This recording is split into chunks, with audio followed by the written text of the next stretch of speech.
दोस्तों शिक्षक भर्ती परीक्षा में पूछे गए सवाल का कर लेते हैं रिवीजन, फिर हम आगे क्लास को कंटिन्यू करेंगे। सबसे पहला यहाँ पे प्रश्न पूछा था, किस शहर में प्रथम शुद्ध हरित हाइड्रोजन संयंत्र चालू किया गया था?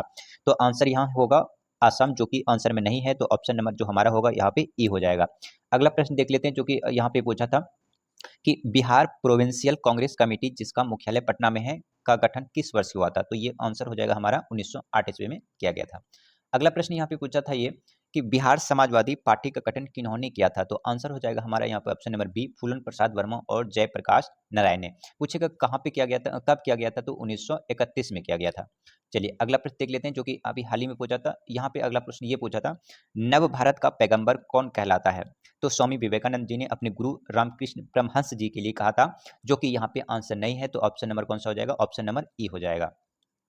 अगला प्रश्न देख लेते हैं। अगला प्रश्न ये पूछा था कि 1913 में पटना में अनुशीलन समिति की एक शाखा की स्थापना किसने की थी? तो आंसर हो जाएगा किसने? सचिंद्र सन्याल ने। कहां पर? 1913 में पटना में। अगला प्रश्न देखते हैं। अगला प्रश्न यहाँ पे ये पूछा गया था कि गदर पार्टी की स्थापना कहां पर हुई थी? तो कहां पे हुई थी? तो सैन फ्रांसिस्को में हुई थी, और सैन फ्रांसिस्को कहां है? तो अमेरिका राज्य में है, यानी यूनाइटेड स्टेट ऑफ अमेरिका में है। अगला प्रश्न यहाँ पे एक प्रश्न याद रखिएगा क्या कि सोहन सिंह भाकना मैन था और दादा हरदयाल, इन दोनों ने मिलकर के गदर पार्टी की स्थापना किया था। कहाँ पे? सैन फ्रांसिस्को, जो कि अमेरिका में। लंदन में अभिनव भारत का संस्थापक कौन था? लंदन में अभिनव भारत खोला गया था, इसकी संस्थापक कौन था? तो ऑप्शन यहाँ पे होगा वीडी सावरकर, जो कि विनय दामोदर सावरकर। इन्होंने ही मित्र मेला करके एक भारत में संस्था खोला था, और इसी संस्था का जो ब्रांच है वो कहाँ पे खोला था? लंदन में जाकर। किसने? वीडी सावरकर ने। अगला प्रश्न यहाँ पे देखिए, ये पूछा गया था क्या कि बंकिम चंद्र चट्टोपाध्याय के आनंद मठ में किस विद्रोह का उल्लेख है? तो वो हो जाएगा हमारा कौन सा? सन्यासी विद्रोह का।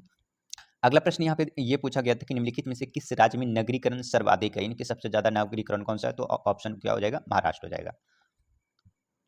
यहाँ पे दक्षिण प्रायद्वीपीय महा उच्च भूमि देश का भाग है, तो कौन सा हो जाएगा? गोंडवाना लैंड का, भारत का जो प्रायद्वीपीय भूमि है उसका एक भूभाग है। चलिए अब हम यहाँ तक तो हमने रिवीजन कर लिया, अब यहाँ से हमारा होगा क्लास। तो यहाँ क्लास आगे करने से पहले अगर आप इस चैनल पे नए हैं, तो यानी कि आई एग्जाम एकेडमी यूट्यूब चैनल पर अगर आप नए हैं तो कृपया चैनल को सब्सक्राइब कर लीजिएगा। चलिए आगे हम अगला क्लास को आगे करते हैं। यहाँ पे देखिए प्रश्न पूछा ये, पृथ्वी द्वारा चंद्रमा पर परावर्तित सूर्य के प्रकाश के कारण होने वाली चमक को हम क्या कहते हैं? या इंग्लिश में पढ़े तो the glow caused by the sunlight reflected by the earth onto the moon is called earthshine, moonlight, ultraviolet light या इंफ्रारेड, या इनमें से कोई नहीं। कहने का मतलब यह है आम भाषा में कि अगर सूर्य से जो रोशनी धरती पर आती है और धरती से जो प्रतिच्छेद होकर के यानी कि परावर्तित होकर के जो चंद्रमा पर पड़ती है, उस प्रकाश को हम क्या कहते हैं? तो दोस्तों उस प्रकाश को कहते हैं अर्थ साइन, या फिर हिंदी में कह सकते हैं भूतप्ति। ये क्वेश्चंस भी पेपर में पूछे जाते हैं, तो इस पॉइंट को याद रखिएगा। ठीक है, और इसको विस्तार से जान लेते हैं। यहाँ पे देखते हैं क्या, अगर सूर्य से डायरेक्ट यहाँ पर अगर रोशनी पड़ती है, कहाँ पर? पृथ्वी पर। पृथ्वी पर सूर्य से डायरेक्ट यहाँ पे रोशनी पड़ती है पृथ्वी पर, और पृथ्वी से डायरेक्ट यहाँ पे रोशनी पड़ती है मून पर, तो इसी को कहते हैं अर्थ साइन। यानी कि यहाँ से सूरज की रोशनी कहाँ आया? पृथ्वी पे आया। अब पृथ्वी से जो रोशनी ऊपर यानी मून यानी चांद पर गया, तो उस स्थिति को कहते हैं अर्थ साइन, या क्या बोलते हैं? या बोलते हैं भू दीप्ति। लेकिन अगर यहाँ से डायरेक्ट देखिए, अगर यहाँ से डायरेक्ट अगर रोशनी पड़ता है, यानी कि यहाँ से डायरेक्ट अगर सूरज की रोशनी डायरेक्ट अगर चांद पे पड़ती है, तो उस स्थिति में उसको कहते हैं मून लाइट। क्या बोलते हैं? Moon light. यहाँ से दो प्रश्न एग्जाम में बनता है कि सूरज से रोशनी पृथ्वी तक आने में कितना समय लगता है? तो आप याद रखेंगे 8 मिनट 19 सेकंड, या फिर कहीं कहीं 20 सेकंड भी होगा, तो इस पॉइंट को याद रखेंगे क्या कि सूरज की रोशनी पृथ्वी तक आने में 8 मिनट 20 सेकंड का समय लगता है। चलिए अगला प्रश्न यहाँ पे देख लेते हैं क्या कि भारत में पशुपालन, यहाँ पूछा है कि भारत में पशुपालन एवं कृषि के प्राचीनतम साक्ष्य कहाँ से प्राप्त हुए हैं? तो यहाँ पे क्या हो जाएगा? अंजीरा से, दमन सदात यहाँ पे सदाकत से, या कि किली गुल मोहम्मद से। तो आंसर हो जाएगा कहाँ पर? मेहरगढ़ से। कहाँ से? मेहरगढ़ से। भारत में पशुपालन एवं कृषि के प्राचीन साक्ष्य कहाँ से मिले हैं? तो मेहरगढ़ से प्राप्त हुए हैं। मेहरगढ़ कहाँ पड़ेगा? तो जिधर उधर जो पाकिस्तान है, पहले पाकिस्तान में यहाँ पे ये मेहरगढ़ हुआ करता था, उसी क्षेत्र में है। तो यहाँ पे पशुपालन और कृषि के जो दोनों क्षेत्र मिले हैं, यहीं से मिले हैं। अगला प्रश्न यहाँ पे देखिए पूछा गया ये कि तृतीय बौद्ध सभा का सभापति क्या गया था? तृतीय बौद्ध सभा का, तो तृतीय बौद्ध सभा का सभापति कौन सा था? तो यहाँ से आप ये देख सकते हैं तो यहाँ पे जो हमारा आंसर होगा वो हो जाएगा कौन सा, मोगलीपुत्र तिस। ये जो कि हमारा था बौद्ध धर्म का तीसरी सभापति या यूं कहें कि ये अध्यक्ष था। तो यहाँ से कई प्रश्न पूछे जाते हैं, इसको डिटेल से आप देख लेते हैं। अभी देखिए बीपीएससी ने इसको हाल ही में, बीपीएससी की जो सीटीपीओ का पेपर हुआ था 2021 में, यहाँ से पूछा गया था। दोस्तों आप यहाँ से शॉर्ट ट्रिक के माध्यम से भी इसको याद कर सकते हैं। याद करने का मैंने आपको तरीका बताया था। अगर आपसे पूछे कि कहाँ पे हुआ है, तो आप पहला कहाँ हुआ है, दूसरा कहाँ है, तीसरा, 4 प्रमुख है, तो ऐसे याद रख सकते हैं। आर भी पी के, क्या, आर भी के। ये जो पहला बौद्ध संगति हुआ था वो राजगिर में हुआ था। दूसरा कहाँ है, पे वैशाली। अगर आपसे तीसरा पूछे तो पाटलिपुत्र, जिसे पटना कहते हैं। अगर आपसे चौथा पूछे तो ये जम्मू कश्मीर यानी कि कश्मीर हो जाएगा। तो क्या याद रखेंगे, आर भी पी के। आर भी पी के, पहला राजगीर, दूसरा वैशाली, तीसरा पाटलिपुत्र यानी पटना, और चौथा कहाँ पे, कश्मीर में। और अगर आपसे पूछे ये कि अध्यक्ष का नाम, तो आप ऐसे याद रख सकते हैं, ऐसे क्या, कि कौन थे उस समय, तो यहाँ पे ऐसे एक के यानी कि पहला जो बौद्ध संगति हुआ था वो वहाँ पे कौन था, यहाँ पे ये, तो ये पहला जो याद रख सकते हैं, जो पहला था अजातशत्रु। अजातशत्रु अजातशत्रु यहाँ पे कालाशोक, उसके बाद अशोक, और ये कनिष्क। तो यहाँ पे कई बार पेपर में पूछा जाता है कि जो कश्मीर में हुआ था किसके शासनकाल में, तो वो कनिष्क किसके शासनकाल में, पाटलिपुत्र में किसके, अशोक के शासनकाल में। और अगर यहाँ पे वैशाली की बात करें तो वैशाली में जो कालाशोक था वो उसके शासनकाल में, वैशाली में। राजगिरी में बोले तो राजगिरी में यहाँ पे हो जाएगा अजातशत्रु के शासनकाल में। इस पॉइंट को आप ध्यान रखेंगे। पेपर में यहाँ से कई बार पूछ लिया जाता है, तो यही आपको शॉर्ट ट्रिक याद रखना है, आर भी पी के 1 2 3 4। ठीक है, चलिए आगे और कुछ डिटेल से जान लेते हैं। यहाँ पर देख सकते हैं, ये कुछ बौद्ध संगति है, यहाँ से पेपर में पूछा जाता है। तो प्रथम स्थान कहाँ है, राजगृह। कब हुआ था, 483 ईसा पूर्व में हुआ था। और इसी समय में जो भगवान बुद्ध थे, इनकी परिनिर्वाण हुआ था, इनका मृत्यु हुआ था 483 ईस्वी ईसा पूर्व में। और इसीलिए उस शासन में, उस दौरान में अजात शत्रु हुआ करता था, और उन्होंने ही क्या कराया था, बौद्ध संगति कराया था। कहाँ पे कराया था, राजगीर में कराया था, जो कि इसका अध्यक्ष का महाकश्यप। द्वितीय बौद्ध संगति की बात करें तो ये वैशाली में, जो कि इसका टाइमिंग था 100 साल बाद, यानी कि 100 साल बाद 383 ईसा पूर्व में कराया था। और सवा कामिर था, जो कि इसको सवा कामी के भी नाम से जानते हैं, और उस समय थे काला शोक। तृतीय बौद्ध संगति कब हुआ था, तो पाटलिपुत्र, जिसे आज आप पटना के नाम से जानते हैं, और इसे किसने बसाया, तो उदयन ने बसाया, जो कि समय था 251 ईसा पूर्व। और मोगलीपुत्र तिस थे उस समय अध्यक्ष, और अशोक के शासनकाल में हुए थे, जिसे आप अशोक महान के नाम से जानते हैं। चतुर्थ बौद्ध संगति की बात करें तो स्थान कहाँ था, कश्मीर के कुंडल वन। कहाँ पे, कश्मीर के कुंडल वन। और समय था प्रथम शताब्दी यानी कि 1 एडी। और अध्यक्ष कौन से, तो वासुमित्र थे। और उस समय किसके शासनकाल हुआ करता था, तो कनिष्क का शासन हुआ करता था। यहाँ से मोस्ट इंपॉर्टेंट है, यहाँ से पेपर में प्रश्न बनते ही बनते हैं। चलिए अगला प्रश्न यहाँ पे देखिए, कह रहा है कि वे वेद जो अनुष्ठानों से संबंधित हैं उसे डैश के रूप में माना जाता है, यानी कि अनुष्ठान किस में है। तो आपको बता दें, जो जितने भी ये अनुष्ठान होते हैं वो सारी के सारी कहाँ पे है, यजुर्वेद में है। कहाँ पर, यजुर्वेद में है। सबसे पुराना पूछे तो सबसे पुराना वेद कौन सा है, तो वो है ऋग्वेद, सबसे पुराना है। और अगर अनुष्ठानों की बात करें तो यजुर्वेद में है। और अगर आपसे म्यूजिकल जो भी जितने भी संगीत वाला जितने भी संगीत हैं, म्यूजिक हैं, गायन वादन है, वो सभी के सभी सामवेद में मिलते हैं। बाकी जितने भी जादू टोने और इसके अलावा जितने भी प्राकृतिक वाद होते हैं, नेचुरलिस्टिक, वो सारे कहाँ हैं, अथर्ववेद में है। सबसे पुराना ऋग्वेद है, और सबसे लेटेस्ट या फिर यूँ कहें कि आधुनिक है वो अथर्ववेद है। तो इस पॉइंट को अभी देखिए, हाल ही में बीपीएससी का जो पेपर हुआ था 1 अक्टूबर को, वो यहाँ से क्वेश्चंस बना था। तो दोस्तों यहाँ से बहुत मोस्ट इंपॉर्टेंट हो जाता है, यहाँ से क्वेश्चन पूछा जाता है। चलिए अगला देखते हैं सांची का विशाल स्तूप समय को निर्धारित करता है। तो सांची का जो विशाल स्तूप समय का निर्धारण करता है वो मौर्य वंश में। कब, सांची का स्तूप मौर्य वंश को स्थापित किया था। कि अभी देखिए बीपीएससी मोटर व्हीकल इंस्पेक्टर 2022 में पूछा था, और 27वां बिहार यहाँ पे भी 13वां में पूछा, 3 बार इसको क्वेश्चन को पूछा गया है। चलिए यहाँ पे देख सकते हैं। इसके अलावा आप ये देख सकते हैं कि जो आपका इसमें से भजन और अनुष्ठान त्याग शामिल है, यज्ञों के सूत्रों का संग्रह है। कहाँ पर, यजुर्वेद में है, याद रखेंगे। और यजुर्वेद को है ना, यजुर्वेद को 2 पार्टों में बांटा गया है। कौन कौन से, शुक्ल यजुर्वेद, शुक्ल यजुर्वेद और कृष्ण यजुर्वेद।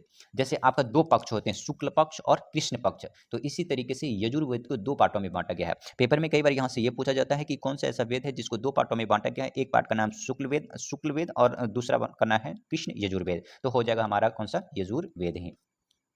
अगला प्रश्न देखिए यहाँ पे पूछा गया ये कि 1902 में सीता बयार या बिहार किसका जन्म हुआ था। यहाँ पे आंसर हो जाएगा कौन सा, जयप्रकाश नारायण, जिसे जेपी नारायण के भी नाम से जानते हैं। और जेपी नारायण में एक समय बहुत ही बड़ा इंदिरा गांधी के खिलाफ में आंदोलन किया था, जो कि बहुत प्रख्यात हुआ जेपी आंदोलन के नाम से। चलिए आगे यहाँ पे और देख लेते हैं। अभी देखिए हाल ही में ये बीपीएससी भी शिक्षक भर्ती परीक्षा का जो एग्जाम हुआ था वो यहाँ पे ये प्रश्न यही पूछा गया था। क्या पूछा था, मित्र राष्ट्रों ने सेव्रेस की संधि किस देश के साथ की थी। तो आंसर हो जाएगा हमारा कौन सा, टर्की, जो कि अभी टर्की का नाम बदल दिया गया है। टर्की का नाम क्या है, तुर्की है। और यहाँ का जो राजधानी है, जो कैपिटल है, कौन सा है, लीरा है, याद रखेंगे। यहाँ पे देख सकते हैं आप, यहाँ से प्रश्न पूछा गया था इस वर्ष यानी कि 1920 में तुर्की के साथ हस्ताक्षर किए गए थे और संधि की शर्तें बेहद कठिन थी और इससे तुर्की में राष्ट्रीय विद्रोह हुआ, जिसका नेतृत्व केमल आतुर्क ने किया था और इससे ग्रीस के खिलाफ युद्ध का भी आरंभ, जिसे माना जाता है, अनातोलिया के बड़े क्षेत्र में कब्जा कर लिया गया था। चलिए अगला प्रश्न है, यहाँ पे देखिए पूछा गया ये क्या पूछा है, देख सकते हैं कि which one of the following air pollutant is most predominant is urban area, यानी कि अर्बन का मतलब होता है शहरी क्षेत्र में निम्नलिखित में से कौन सा वायु प्रदूषण सबसे अधिक या प्रमुख होता है। तो देखिए शहरी क्षेत्र में होता क्या कि वहाँ आप सभी जानते हैं कि वहाँ पे गाड़ी मोटर व्हीकल सबसे ज़्यादा चलती है, जिसके कारण है कि वहाँ पे जो फ्यूल जलता है तो पूरी तरीके से वो फ्यूल जल नहीं पाता है। अब पूरी तरह से जब वो फ्यूल नहीं जल पाता है तो वहाँ पे जो धुआं छोड़ता है तो वहाँ पे मोनोऑक्साइड, जो कार्बन मोनोऑक्साइड है, वो ज़्यादा मात्रा में क्या करता है, रिलीज करता है, जिसके कारण शहर में सबसे ज़्यादा पोल्यूटेंट होता है। तो ऑप्शन नंबर हमारा कौन सा हो जाएगा, 3 हो जाएगा, नहीं, कार्बन मोनोऑक्साइड कारण है, जो कि शहरी क्षेत्र में सबसे ज़्यादा है। अब यहाँ देखिए कार्बन मोनोऑक्साइड को CO से भी डिनोट करते हैं, तो आप इसे ध्यान रखेंगे। फोटोकेमिकल स्मॉग में इसकी उच्च सांद्रता ppb होती है और फोटोसिंथेसिस, यहाँ पे देख सकते हैं, एक रंगहीन, गंधहीन, स्वादहीन गैस है। जो कार्बन मोनोऑक्साइड है ये रंगहीन है, इसमें कोई भी रंग नहीं होता है। गंधहीन है यानी कि कोई भी इसकी गंध नहीं होती है। स्वादहीन है, कोई भी स्वाद इसमें नहीं होता है, जो कि गैसोलीन, लकड़ी, प्रोपेन, चारकोल या अन्य ईंधन को जलाने से उत्पन्न होती है। देखिए सिर्फ जो मोटर व्हीकल्स होते हैं, इन्हीं के फ्यूल को जलने से सिर्फ कार्बन मोनोऑक्साइड उत्पन्न नहीं होता है। लेकिन देखिए जो लकड़ी है, अगर लकड़ी आप जलाएंगे तभी भी आपका कार्बन मोनोऑक्साइड उत्पन्न होता है। प्रोपेन गैस जलाएंगे तभी, चारकोल जलाएंगे तभी, या फिर कोई अन्य ईंधन जो को जलाने से उत्पन्न होता है उसको क्या कहते हैं, कार्बन मोनोऑक्साइड कहते हैं, और इसे CO से डिनोट करते हैं। लेकिन अगर आप CO2 बोलेंगे तो वो हो जाएगा क्या, कार्बन डाइऑक्साइड हो जाएगा। CO बोलेंगे तो कार्बन मोनोऑक्साइड होगा।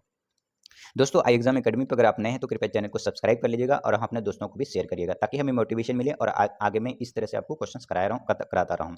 अगला देखिए ये भी बीपीएससी का प्रश्न पूछा गया है और बीपीएससी में ही इसी को पूछा है और ये प्योर एनसीईआरटी का है।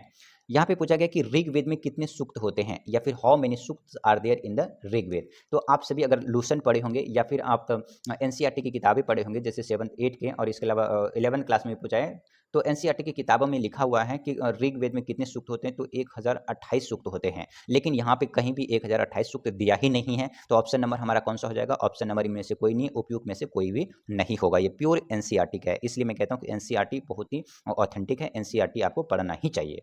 दोस्तों अगर आप कमेंट बॉक्स में करेंगे तो मैं प्योर आपको पूरे 6 से लेकर 12 तक का बिल्कुल एनसीईआरटी का सारे सब्जेक्ट में करा दूंगा। अगर आप कहेंगे तो कमेंट में जरूर बताइएगा। चलिए तो यहाँ पे आंसर हो जाएगा हमारा ऑप्शन नंबर क्या, ई हो जाएगा, इनमें से कोई नहीं। यहाँ पे आप देख सकते हैं क्या कि देखिए जो यहाँ पे आप ये देख सकते हैं, ऋग वेदा इज द ओल्डेस्ट वेदा, जो ऋग वेद है वो ओल्डेस्ट वेद है, जो कि the next is the collection of the 108 rhymes, यानी कि टोटल जो राइम्स है या फिर आप हिंदी में सूक्त कहते हैं वो 1028 है, जिसमें कि 10,600 वर्सेस है। 10,000 वर्सेस का मतलब होता है श्लोक 10,600 श्लोक हैं, 1028। तो देखिए अभी इस बार पूछा है कि ऋग्वेद में कितने रिम्स हैं, यानी कितने सूक्त हैं, तो हो सकता है आगे ये पूछ लिया जाए कि ऋग्वेद में टोटल कितने श्लोक हैं, तो 10,600 श्लोक हैं। Organize into the 10 books called the mandals, जिसको कि 10 बुकों में ऑर्गेनाइज किया गया है और उसी को हम क्या कहते हैं, मंडल्स कहते हैं। It is the part of the 4 Vedas, Rig Veda, Samaveda, Yajurveda और अथर्ववेदा। 3 वेदों को 3 वेद हैं, 3 वेद में बांटा गया है, ऋग वेद में बांटा गया है, सामवेद, यजुर्वेद और अथर्ववेद। ऋग वेद सबसे पुराना है, अथर्ववेद सबसे हाल फिलहाल का है, यानी कि मॉडर्न का है। इस पॉइंट को आप ध्यान रखेंगे, जैसे अभी मैंने आपका पीछे बताया। देखिए अगला प्रश्न यहां से पूछा कि दिल्ली सल्तनत के किस सुल्तान को लाख बख्श कहा जाता है, किसको, दिल्ली के किस सुल्तान को लाख बख्श कहा जाता है। तो देखिए लाख बख्श का मतलब होता है कि बक्श, बक्श का मतलब होता है दान और लाख मतलब होता है लाखों, जो कि लाखों का दान दिया करता था उसी को लाख बक्श कहा जाता है। तो देखिए ये दिल्ली का यहाँ पे देखिए कुतुबुद्दीन ऐबक है, कुतुबुद्दीन ऐबक को ही लाख बक्श के नाम से जाना जाता है। और क्यों जाना जाता है? क्योंकि कुतुबुद्दीन ऐबक माना जाता है कि कुतुबुद्दीन ऐबक अपनी जनता को लाखों का दान दिया करता था, जिसके कारण से उसका नाम पड़ गया क्या? लाख बक्श। और इसके अलावा ये गुलाम वंश का इसे वास्तविक संस्थापक बोला जाता है कुतुबुद्दीन ऐबक को। क्यों? कि जो उस समय मोहम्मद गौरी हुआ करता था, मोहम्मद गौरी का ही गुलाम हुआ करता था कुतुबुद्दीन ऐबक। तो जब मोहम्मद गौरी का मृत्यु हो गया तो उस समय कुतुबुद्दीन ऐबक ने चूंकि ये मोहम्मद गौरी का गुलाम था, तो मोहम्मद गौरी के गुलाम का जब मृत्यु हो गया तो कुतुबुद्दीन ऐबक ने ही मोहम्मद गौरी की मृत्यु होने के बाद कुतुबुद्दीन ऐबक ने गुलाम वंश की स्थापना किया, जिसके कारण इसे गुलाम वंश का वास्तविक संस्थापक से बोला जाता है कुतुबुद्दीन ऐबक को, और इसको लाख बख्श की उपाधि भी दिया जाता है। दोस्तों इसके अलावा राजस्थान में एक जगह नाम है अजमेर, अजमेर में है 2.5 दिन का झोपड़ा, जो कि कुतुबुद्दीन ऐबक ने ही 2.5 दिन का झोपड़ा बनवाया। इसके अलावा दिल्ली में जो आप कुतुब मीनार के देख रहे हैं, तो कुतुब मीनार का भी निर्माण कुतुबुद्दीन ऐबक ने ही बनाया था। और इसके अलावा दिल्ली के कुतुब कुतुब मीनार में पूरा इसने नहीं करवा पाए थे कुतुबुद्दीन ऐबक ने। जब इसकी मृत्यु हो गई थी तो ऊपर वाला जो पार्ट है इसका जो इल्तुतमिश है, इल्तुतमिश ने उसको बनवाया था। ठीक है, तो यहाँ पे आप देख सकते हैं। इसके अलावा रजिया के बारे में बात करें तो भारत की पहली महिला शासिका थी रजिया।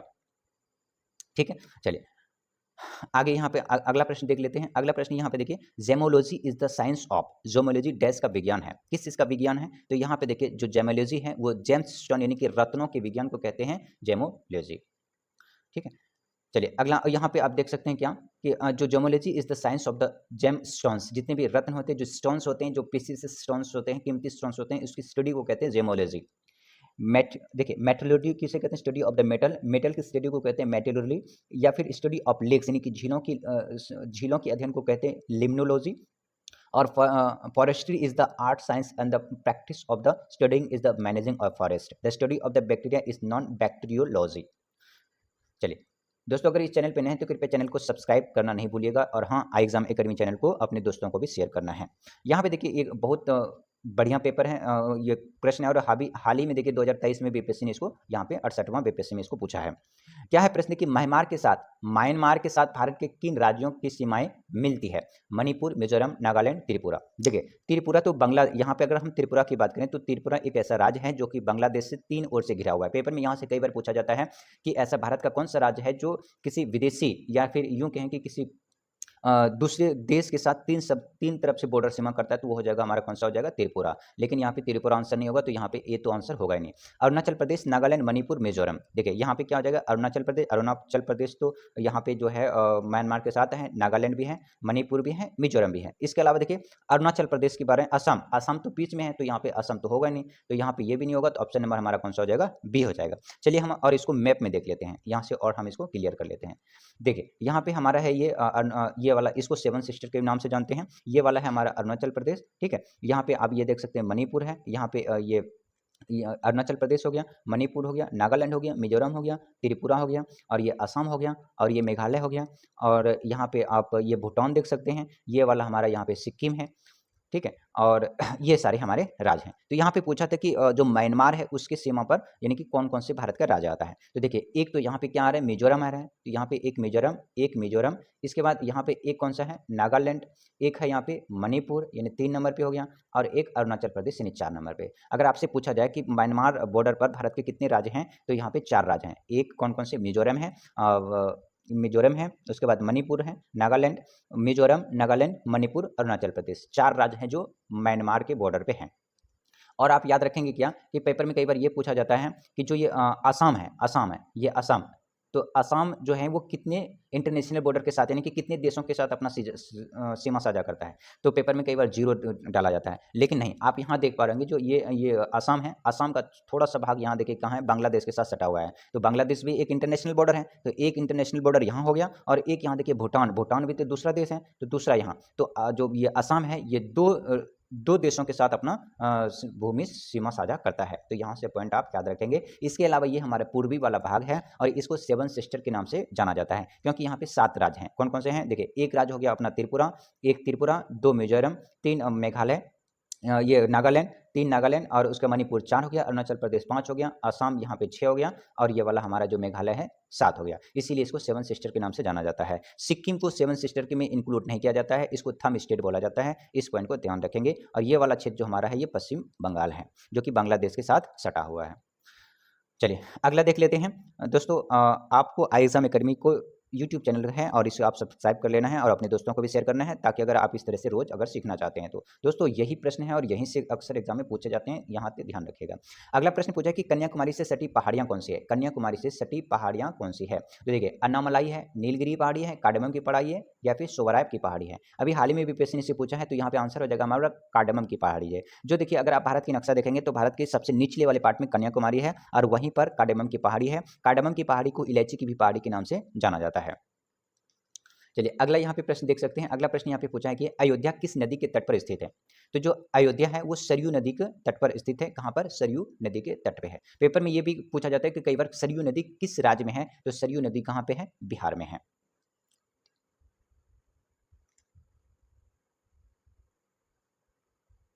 इसके अलावा यहाँ पे ये देख सकते हैं कि अयोध्या की बात कर रहे हैं, ठीक है। तो यहाँ पे आप ये देख सकते हैं जो अगर हम गंगा नदी की बात करें तो भारत की सबसे लंबी नदी है गंगा नदी है। करीब करीब ये 2500 किलोमीटर इसकी लंबाई है। अगर विश्व में पूछे कि सबसे बड़ी लंबी विश्व में कौन सी है, तो वो नील नदी हो जाएगा। और अगर आपसे पूछे नील नदी कौन से कॉन्टिनेंट में है, कौन से महाद्वीप में है, तो वो अफ्रीका महाद्वीप में है। अगर आपसे पूछे कौन से देश में है, तो वो मिस्र में यानी कि इजिप्ट में है। अगर आपसे पूछे कि विश्व में अपवाह क्षेत्र में सबसे बड़ी नदी कौन सी है, तो अमेजन नदी है। अगर आपसे पूछे अमेजन नदी कहाँ पे है, तो वो हो जाएगा हमारा अमेरिका में है।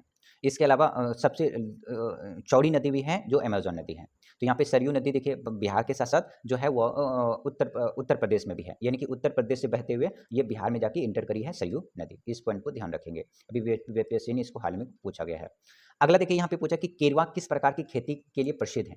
यहाँ पे सबसे पहले ये देख लीजिए केरवा किस प्रकार की खेती के लिए प्रसिद्ध है। तो देखिए केरवा होता क्या है कि केरवा एक प्रकार की मिट्टी होती है, ठीक है। और इस जो केरवा मिट्टी है, जिस तरह से आप रेगुर की मिट्टी के नाम से जानते हैं, उसी तरह से केरवा मिट्टी के नाम से ये है। और यहाँ पर सबसे ज़्यादा क्या है कि केसर की खेती की जाती है और ये केसर की खेती के लिए ही केरवा जो है वो प्रसिद्ध है। अब ये पेपर में कई बार पूछा जाता है कि जो केसर है सबसे ज़्यादा कहाँ पर उगाई जाती है, तो वहाँ पे कश्मीर में सबसे ज़्यादा केसर की खेती की जाती है। और केरवा की खेती के लिए ये प्रसिद्ध क्यों है? क्योंकि केसर के लिए। अभी देखिए हाल ही में यूपीएससी ने इस प्रश्न को यहाँ से पूछा है, ठीक है। चलिए और यहाँ पे देख सकते हैं, तो ये तो हमने देख लिया। अब अगला देख लेते हैं। अगला यहाँ से प्रश्न पूछा कि निम्नलिखित में से कौन सा जोड़ा सही सुमेलित नहीं है, ये बताना है। तो देखिए हाँ, इस क्वेश्चन करने से पहले आपको बता दूं, अगर आप IEXAM एकेडमी पर नए हैं तो कृपया चैनल को सब्सक्राइब जरूर कर लीजिएगा और हाँ अपने दोस्तों को भी शेयर करिएगा, ताकि हमें मोटिवेशन मिले और आपके लिए मैं जितने भी यूपीएससी ने क्वेश्चंस कराए हैं उन सभी का सभी निचोड़ आपको यहाँ पे यूट्यूब को करा दूं, और वो फ्री ऑफ कॉस्ट। और यहीं से दोस्तों प्रश्न पूछे जाते हैं। यहाँ पे देखिए अगला प्रश्न पूछा कि निम्नलिखित में से कौन सा जोड़ा सही सुमेलित नहीं है। देखिए जो सतलज है वो गुरु गोविंद सागर, यहीं पे सतलज नदी पर है एक डैम है भाखड़ा नांगल डैम, और यहीं पे सतलज नदी के ऊपर ही बनाया गया भाखड़ा नांगल डैम, और यहीं पर है गुरु गोविंद सागर।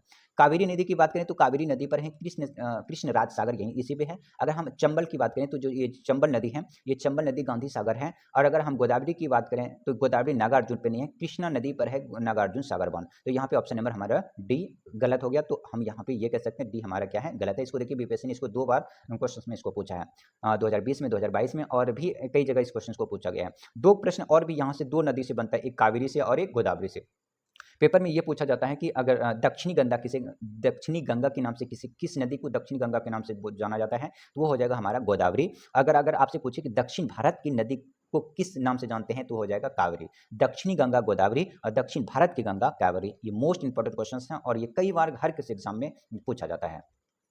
अगला यहाँ पे देख सकते हैं, ये क्या किस जो सतलज नदी है वो गुरु गोविंद सागर है, जो कावेरी है वो कृष्णा नदी पे है, चंबल नदी गांधी सागर पे है, और कृष्णा की बात करें तो नागार्जुन सागर है।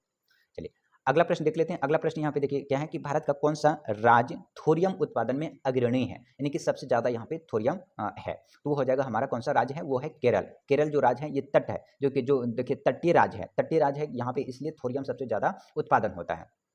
तो अगर आपसे पूछे कि इनमें से और भी कोई तटीय राज्य है तो क्या, तो यहाँ पे देखिए कोई भी तटीय राज्य नहीं है। तटीय राज्य का मतलब होता है कि जो समुद्र से सटा हुआ। तो टोटल हमारे भारत के कितने राज्य ऐसे हैं जो कि तटीय हैं, तो टोटल 9 ऐसे राज्य हैं जो कि हमारे तटीय राज्य माना जाता है। कौन-कौन से हैं? इधर अगर आप अरब सागर की तरफ देखें तो यहाँ पे देखिए कौन-कौन से हैं। एक तो महाराष्ट्र हो जाएगा, गुजरात हो जाएगा, महाराष्ट्र हो जाएगा, गोवा हो जाएगा, कर्नाटक हो जाएगा, केरल हो जाएगा, तमिलनाडु हो जाएगा, और अगर आप इधर जाएंगे तो आंध्र प्रदेश हो जाएगा, पश्चिम बंगाल हो जाएगा। इस तरीके से ये सभी के सभी राज्य कैसे हैं, तो ये तटीयवर्ती राज्य हैं जो कि समुद्र के साथ सटे हुए हैं। दोस्तों, आई एग्जाम एकेडमी चैनल पर अगर आप नए हैं तो कृपया चैनल को सब्सक्राइब जरूर कर लीजिएगा, और हाँ, अपने दोस्तों को भी शेयर जरूर करिएगा। यहीं से पेपर में पूछे जाएंगे, चाहे आप कोई सा भी एग्जाम दो, आप नहीं तो आप कोई भी प्रैक्टिस सेट देख सकते हैं, यहाँ से प्रश्न बनता ही बनता है। चलिए देखते हैं, अगला प्रश्न पूछा कि भारत में निम्नलिखित में से कौन सा नदी घाटी कोयले के भंडारों से समृद्ध है। यानी कि ये कह सकते हैं कि भारत की कौन सी नदी घाटी ऐसे हैं जो कि कोयले के भंडारों से समृद्ध है। तो देखिए कौन से है, महानदी है, ठीक है, दामोदर नदी है, सोन नदी है, उपयुक्त में से एक से अधिक है। देखिए महानदी की बात करें तो ये उड़ीसा में महानदी है, ठीक है। दामोदर की बात करें तो ये दामोदर नदी कहाँ पे है। सोन नदी की बात करें तो सोन बिहार में है, ठीक है। तो यहाँ पे जो हमारा आंसर हो जाएगा ये हो जाएगा, यहाँ पे सभी में महानदी पे भी है, दामोदर भी है, और ये सोन नदी, ये तीनों के ऊपर तीनों में क्या पाया जाता है, कोयला समृद्ध, यानी कि कोयले के भंडार समृद्ध हैं, यहाँ तीनों जगह पे हैं। तो ऑप्शन नंबर हमारा एक से अधिक हो जाएगा, यानी कि ऑप्शन नंबर डी हो जाएगा। देखिए इसको दो अभी हाल ही में बीपीएससी ने, देखिए एक तो 68 बीपीएससी में पूछा था, प्री में 2022 में भी पूछा था, 2023 में भी से पूछा, यानी दो तीन बार इस क्वेश्चन को बीपीएससी ने इसको पूछा है।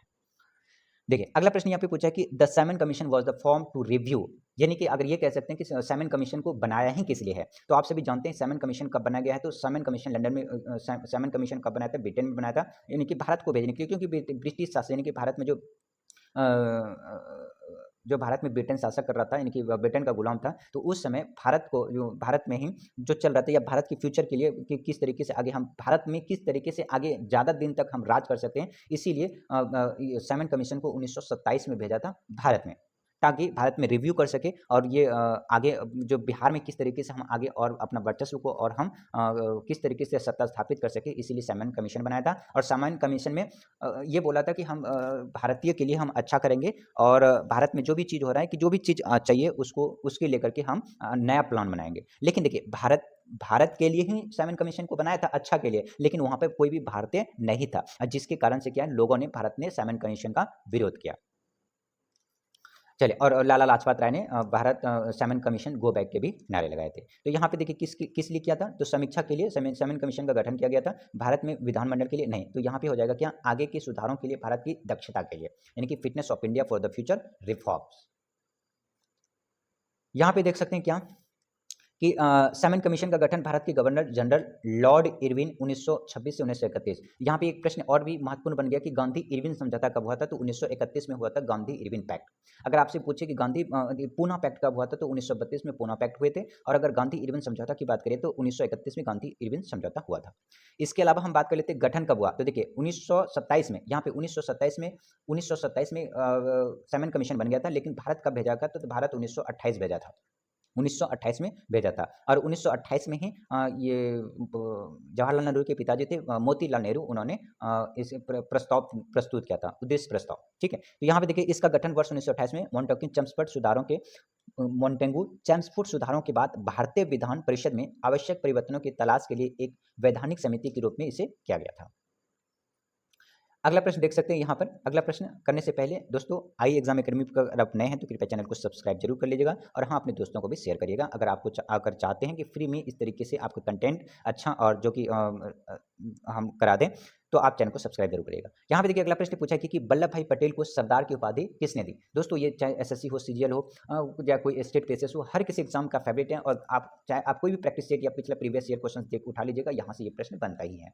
तो देखिए यहाँ पे अगर हम बात करें तो वल्लभ भाई पटेल का, देखिए सरदार वल्लभ भाई पटेल का पहले नाम था वल्लभ भाई पटेल, ठीक है, जो कि ये सरदार की उपाधि किसने दी, तो देखिए ये जो है बारडोली की सत्याग्रह, बारडोली में एक सत्याग्रह हो रहा था, कब हो रहा था, बारडोली में सत्याग्रह हो रहा था 1928 में, बारडोली में, ठीक है, जिसमें कि बारडोली में सत्याग्रह हो रहा था 1928 में, और वहीं पे जो महिलाएं थी, जो वल्लभ भाई पटेल थे, उन्होंने एक अचूक भूमिका वहाँ पे निभाई थी, जिसके कारण से वहाँ पे लोगों ने, महिलाओं ने वल्लभ भाई पटेल को सरदार सरदार के नाम से कह करके बुलाने लगे, जिसके कारण से फेमस हो गया सरदार नाम, और इसलिए महात्मा गांधी ने इसको यहाँ पे और ज़्यादा फेमस कर दिया था।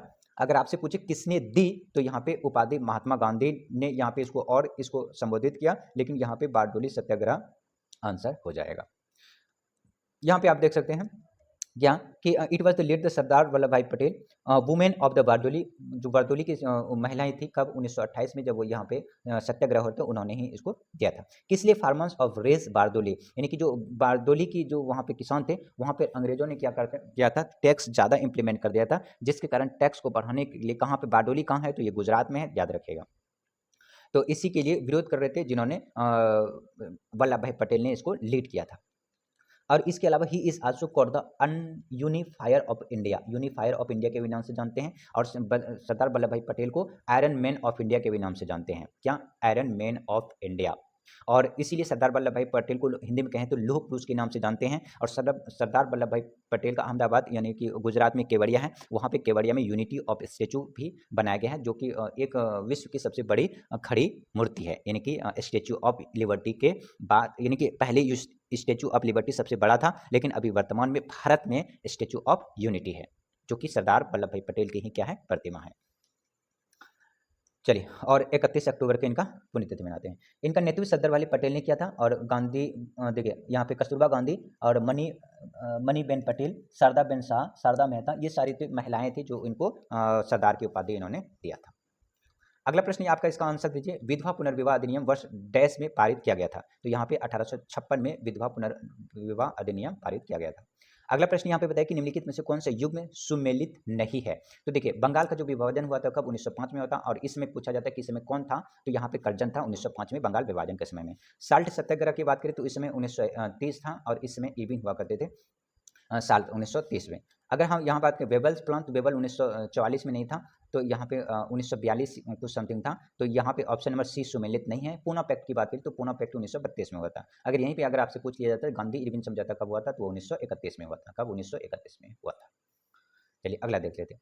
तो दोस्तों, अगर आप अभी तक आई एग्जाम अकेडमी चैनल को सब्सक्राइब नहीं किया तो सब्सक्राइब जरूर कर लीजिएगा, और हाँ, अपने दोस्तों को भी शेयर करिएगा। अगर आप चाहते हैं कि इस तरीके जो ये पावरफुल कंटेंट है जो कि बिल्कुल ऑथेंटिक है और यहाँ से एग्जाम में जरूर आपको पूछा जाता है, कोई सा भी एग्जाम आप दे लें, तो चैनल को आज ही सब्सक्राइब करना है, अपने दोस्तों को भी शेयर करना है, और कमेंट बॉक्स में करना है अगर आप इस तरह से सेशन को चालू रखना है। और हाँ, एक सीरीज और हम चलाने वाले हैं जो कि NCERT बेस्ड होगा प्योर, और वहाँ से आपको ऑथेंटिक पूछा जाएगा। तो दोस्तों, thank you for watching, bye bye, take care.